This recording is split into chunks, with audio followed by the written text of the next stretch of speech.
A Positivo lançou no Brasil, ainda no final de 2020, o Q20, um celular básico com porte de intermediário. Ele traz boa configuração, com muita memória por volta dos R$1.000. Os brasileiros ainda resistem aos celulares da marca, mas será que ele realmente é inferior aos concorrentes?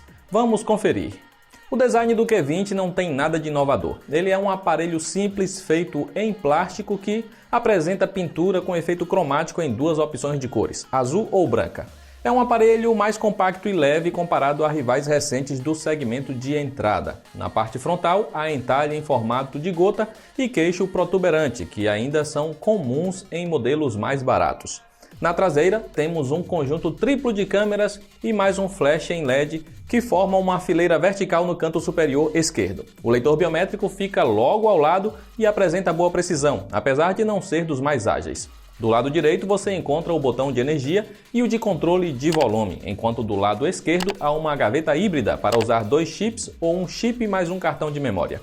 Na parte inferior temos a entrada USB-C e o alto-falante. Por fim, a entrada para fone de ouvido no topo.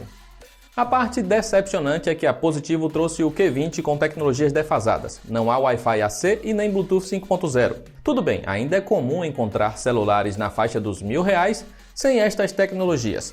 Mas é bom lembrar que o preço oficial do Q20 é de R$ 1.500 e aqui ele já compete com os celulares mais completos. Ele não traz tela gigante, como virou obrigatório até em básicos recentes. O Q20 tem apenas 6,1 polegadas, o que é mais do que suficiente para uma boa experiência com vídeos e jogos.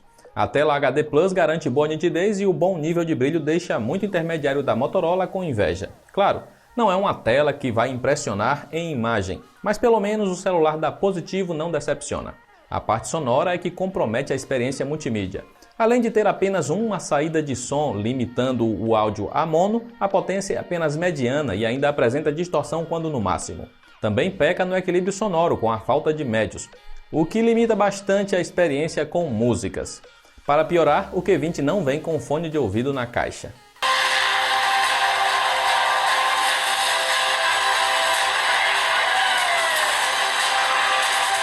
Talvez algo que afaste potenciais interessados no aparelho seja o chip Unisoc modelo SC9863A. Este é um hardware antigo ainda da era dos 28 nanômetros, mas que vem com processador octa-core Cortex A55, que é mais atual que o A53 que equipa muito celular básico com chip da MediaTek.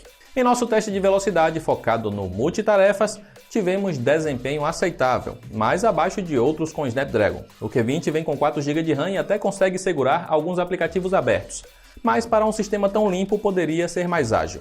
Ainda mais quando o Philco P10 tem hardware similar e foi melhor em nosso teste. Em benchmarks não espere números altos e no Antutu tivemos uma média de 100 mil pontos. É menos do que o Moto E7 Plus com o Snapdragon 460 consegue, porém fica acima do Galaxy A02s com o Snapdragon 450. Curioso para saber dos jogos? A GPU é a IMG 8322, que consegue rodar bem os jogos na configuração mais baixa.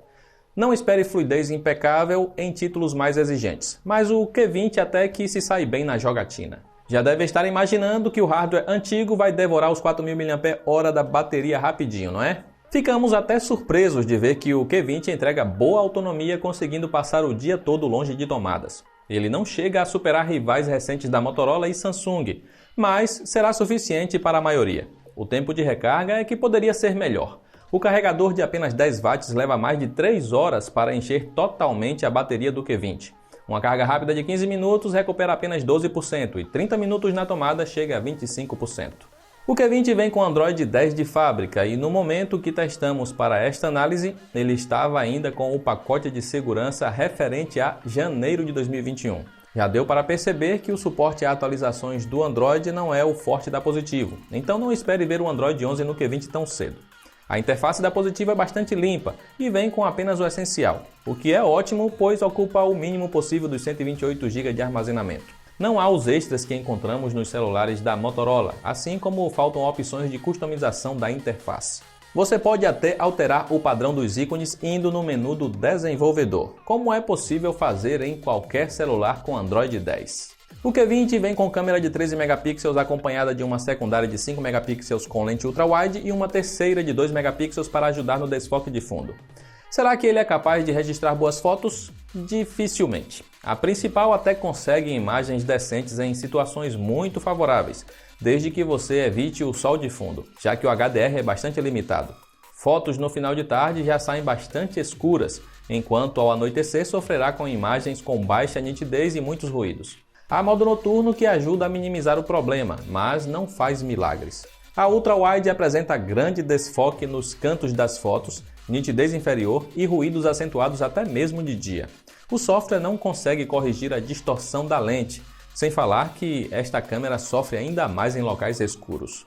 A terceira, que é responsável pelo desfoque, faz apenas um trabalho razoável e apresenta falha no modo retrato.